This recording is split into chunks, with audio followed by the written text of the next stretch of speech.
사도행전 10장 34절에서 43절까지는 베드로의 세 번째 설교입니다. 내용은 오순절을 행한 첫 번째 설교와 비슷하죠.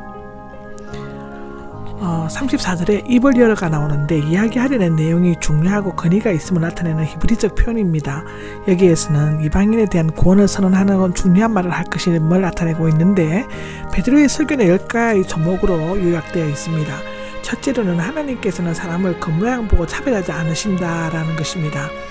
34절에 나옵니다. 여기에는 겉모양을 보고 차별하지는 문자적으로 얼굴을 받아들이는 것으로서 불공평을 나타내는 것을 의미하는데, 유대인들은 하나님께서 택하신 아브라함의 자손이요 율법이 주어진 민족이므로 얼마든지 구원에 참여할 수 있다고 생각하였습니다. 그러나 하나님께서는 겉모양, 즉 생활, 지위, 국적, 재산 등을 보고 사람을 판단하거나 차별하지 않으신다는 것이 성경의 기본 내용입니다. 신명기 10장 17절에 나오고, 레위기 19장 15절, 로마서 2장 11절에도 나오고, 야고보서 2장 1절 등에도 기록되어져 있죠. 두 번째가 35절에 나오는데, 하나님께서는 어느 나라 사람이든지 하나님을 경외하며 의를 행하는 사람은 다 받아주신다라고 합니다. 성경에 그렇게 나와 있습니다. 여기에서의 의를 행하는 사람은 구제하는 자를 가리킨다고 볼 수 있는데, 이제 유대인들의 선민의식은 하나님 앞에 받아들여지지 않으면 구원받는 대상은 온 세상 사람으로 확대되어집니다. 세 번째로는 36절에 나오는데요. 하나님께서 예수 그리스도를 통하여 평화의 복음을 전하시며 이스라엘 자손들에게 말씀을 보내셨다입니다. 인간들은 아담이 범죄한 후 모두가 하나님과 원수가 되었으나 그리스도께서 화목 제물이 되심으로써 하나님과 인간 사이의 화평을 누릴 수 있게 되었죠. 로마서 5장 10절에서 11절에 나오고 요한 1서 2장 2절에 나옵니다. 이로 말미암아 사람과 사람, 유대인과 이방인들 사이에 화평을 이루게 되며 이 화평의 복음을 이스라엘 자손들에게 전하여졌죠. 에베소서 2장 14절에서 17절에 나옵니다.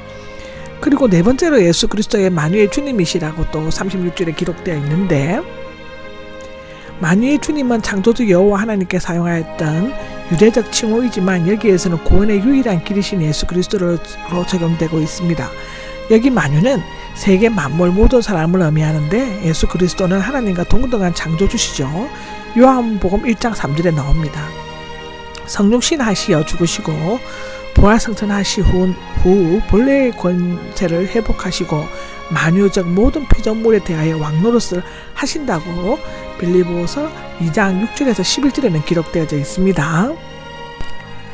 다섯 번째 설교 주제는 37절에 나오죠. 요한이 그 세례를 전파를 한 이후 갈릴리에서 시작하여 온 유대에 일어났던 일들을 알고 있다라고 나오는데, 이것은 예수님께서 선포하셨던 평화의 복음이 요한의 세례에서 시작된 것임을 나타내고 있습니다. 여기에 그 세례는 메시아이신 예수님을 알리고 준비하는 예식이었습니다. 세례자 요한은 많은 사람들에게 물세례를 베풀면서 예수님이 메시아이심을 전가하셨습니다. 마태복음 3장, 요한복음 1장에 나옵니다. 이 문장은 그 메시지가 유대에 두루 전파되는 것으로 번역될 수가 있다고 합니다.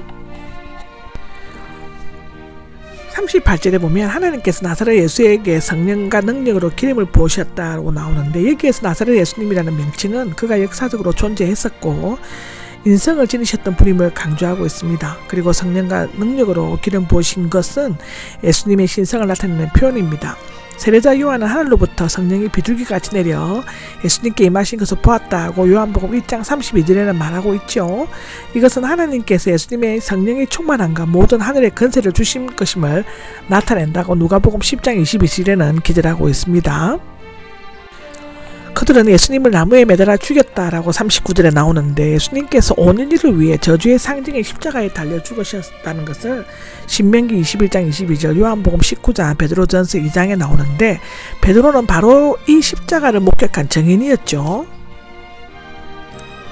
40절에는 하나님께서는 이 예수님을 사흘째 되는 날에 일으키시고 사람들에게 나타나게 하셨다라고 기록되어져 있는데, 베드로는 예수님의 죽으심에 이어 부활에 대한 증거를 하고 있습니다. 사도행전 2장 32절, 3장 15절에 나오죠.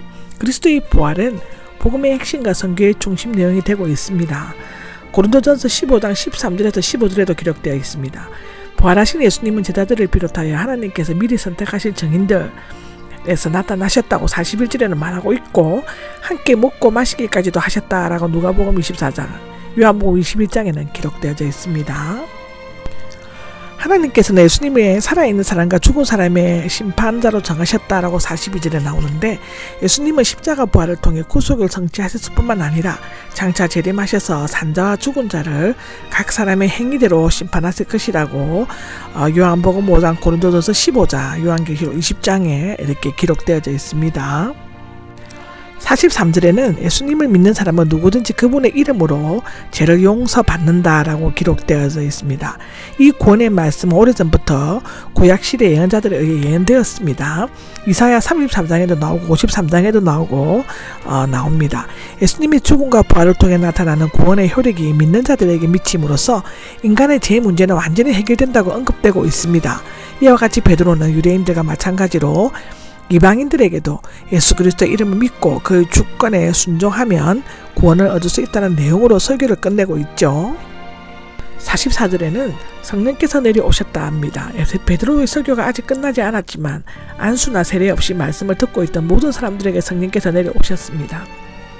이것은 말씀의 실제적인 권위를 나타낸과 동시에 성령은 어떤 의식 행위나 사람의 손을 통해서만 주어지지 않는다는 것을 보여주고 있습니다.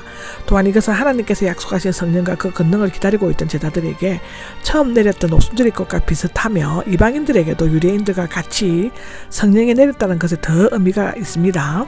이로써 이방인에 대한 선교의 정당성은 확실히 입증하고 있죠.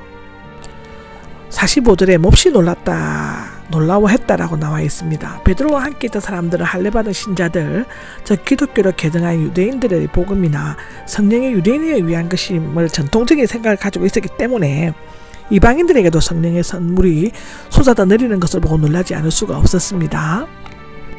46절에는 방언으로 말하고 하나님을 높여 드리는 것을 나오는데, 오순절 때 성령을 받았을 때와 똑같은 현상이 일어났습니다. 여기에 방언은 각 나라의 말이 아니라 신령한 방언이었을 것이고, 하나님을 높여드리는 것을 찬양하는 것을 의미하는데, 아마도 그들은 세술에 취한 사람들처럼 기뻐하면서 큰 소리로 하나님을 찬양했을 것이라고 기록되어져 있습니다.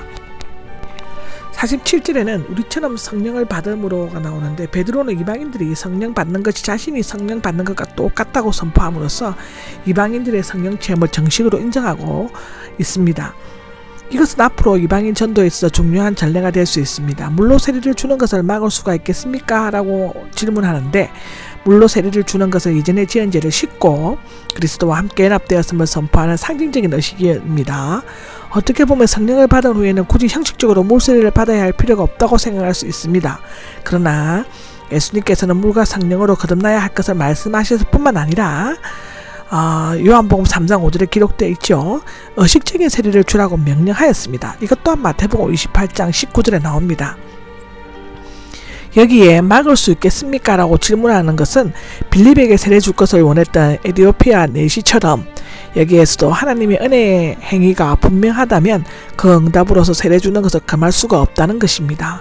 이것은 이방인에게 세례를 베푸는 행위가 당시 할례받은 그리스도인들에게는 문제시 될 수 있었음을 암시하고 있는데, 세례를 받으라고 명령했다가 나오는데 앞의 이유 때문인지 베드로는 직접 세례를 베푸지 않고 누구에겐가 세례를 주라고 명령하고 있습니다. 그 현장에서 세례를 줄 수 있는 사람은 요바에서 따라온 사람들 밖에는 없었다고 하죠.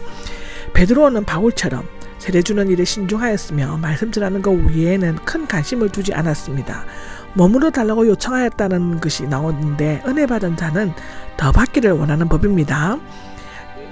이로써 베드로는 이방인들과 함께 먹고 지내면서 본격적인 이방 전도의 장을 열어갔습니다. 이것으로서 10장이 끝이 납니다.